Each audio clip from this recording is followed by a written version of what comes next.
잠언별사 56일차는 하나님을 위하여 사용되어지는 몸에 대해서 보시도록 하겠습니다.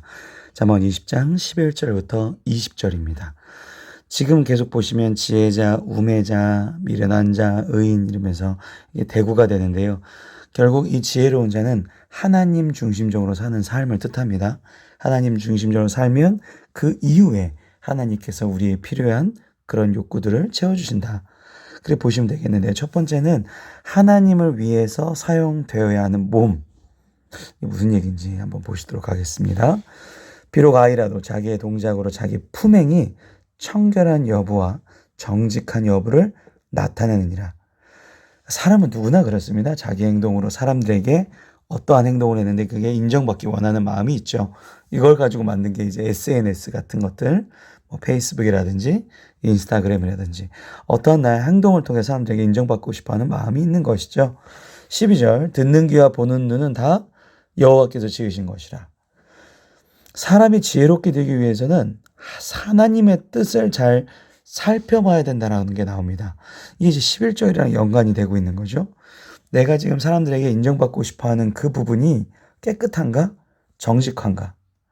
그러니까 다른 사람에게 인정받아야 되는데 그것이 하나님의 뜻으로 행동을 해야지만 참된 인정이 될 수 있다는 거죠. 그래서 우리가 그리스도인들은 해야 될 것은 하나님의 뜻을 듣는 거, 그리고 하나님이 우리를 통해서 하실 일들을 보는 거, 이걸 비전이라 그러죠.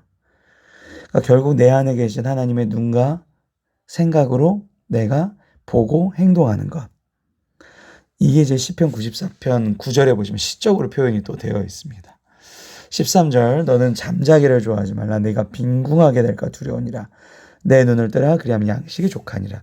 옛날 시대에는 잠자는 동안에 양식을 그렇게 많이 훔쳐갔다 그래요. 그 훔쳐가는 일들이 굉장히 많았었는데 여기에서는 그냥 눈을 감고 자는 것뿐만 아니라 내가 어떠한 행동을 해야 되는데 안 하고 있는 상태. 그럼 내가 하나님 앞에 진짜 결단했어요. 하나님이 나에게 복을 임하길 원하세요. 그럼 진짜 결단, 큰 마음 먹고 하지 말아야 될 거, 해야 될 거를 구분하는 행동을 하셔야 되겠죠. 14절 물건은 사는 자가 좋지 못하다 하다가 돌아간 후에는 자랑하느니라. 부동산에서 이런 일 되게 많습니다. 그죠? 그 집은 뭐 안 좋고 어쩌고 더 깎아줘야 된다고 막 이루고 나서 막상 사면 나 싸게 잘 샀다고 막 이러지 않습니까? 인간의 이중성과 과시욕을 얘기하고 있습니다.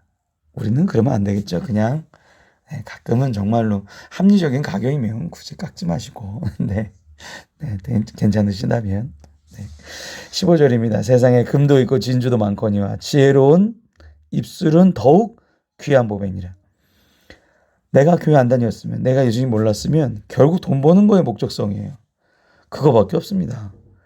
하지만 하나님을 알게 되니까 하나님을 경외하는 것, 하나님을 아는 것, 그것이 내 모든 지식의 근본이라는 걸 내가 깨닫게 된 것이죠. 야, 결국 돈으로도 안 되는 게 있구나. 돈으로 해결 안 되는 부분들이 있구나. 16절 타인을 위하여 보증선자의 옷을 취하라. 외인들을 위하여 보증선자는 그의 몸을 볼모 잡을지니라. 그러니까 어떤 사람들은 그렇습니다. 채무에게 반환보다 채무자의 생존이 더 관심 있는 정말 참 착하신 분들이 있어요. 그런데 여기 보시면 보증선자의 옷을 취하라고 얘기를 나왔어요. 이게 무슨 얘기냐면 그 사람의 이제 생필품이거든요. 그 사람이 먹고 사는 문제, 옷이라는 거는. 그러면 이게 중요한 것이 보증을 할 때는 그 사람을 내가 믿어줄 때는 정말로 심사숙고해서 믿어주라는 거죠. 그 돈을 진짜 받을 거면 정말로 심사숙고해서 그 사람의 돈을 빌려줘야 되지. 내가 이거 정말 중요하게 생각하는 돈인데 이게 또 갑자기 뭐 또 예수님의 국률하심이라고 하면서 갑자기 이렇게 돌려주면 도리어 관계가 악화되고 하나님이 날 버리셨다고 막 이렇게 또 된단 말이죠. 항상 그래서 냉철한 판단이 필요합니다. 내가 이 사람한테 진짜 뭐 그냥 줄 돈이다. 그럼 그냥 진짜 주지만 정말 큰 돈이고 중요한 돈이다라고 하면 그것은 보증을 절대 쓰면 안 되겠죠. 성경에서는 그걸 딱 단호하게 얘기하고 있습니다. 17절입니다. 속이고 취한 음식물은 사람에게 맛이 좋은 듯하나 후에는 그의 입에 모래가 가득하게 되리라.